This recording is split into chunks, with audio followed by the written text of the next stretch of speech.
This is the VOA Special English Economics Report. Today, we look back at some of the top stories of 2011. In Europe, the debt crisis that started in 2010 in Greece and Ireland spread to other countries. Portugal needed a financial rescue, and Italy needed a new prime minister. Silvio Berlusconi lost his job over Italy's debt problems. Former European Union official Mario Monti replaced him in November. Pressures on Europe's financial system called into question the future of the euro.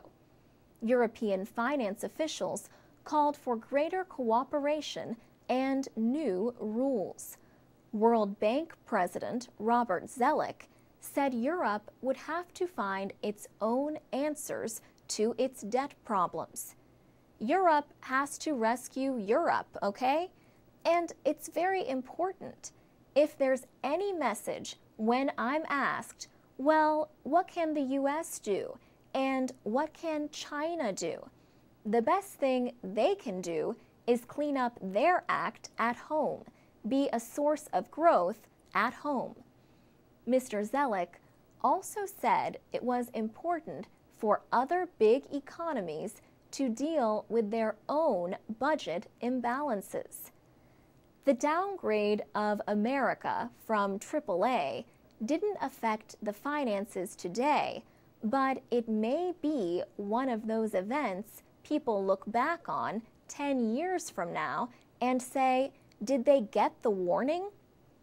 In August, a credit rating agency cut the United States credit rating from the highest level, AAA, to AA+.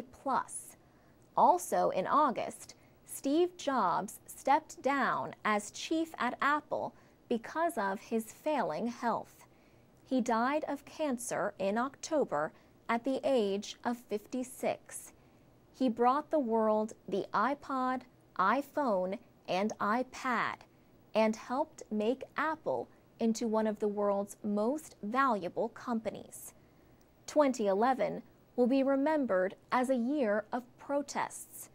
Revolutions for political freedom swept North Africa and the Middle East in the Arab Spring.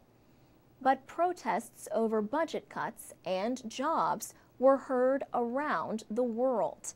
In the United States, activists in hundreds of cities protested economic inequality and joblessness.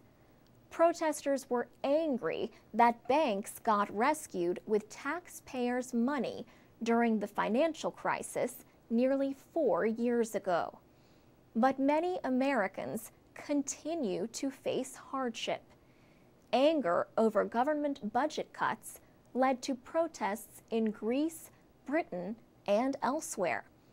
And in southeastern China, villagers in Wuhan rebelled against local officials they accused of illegally taking land.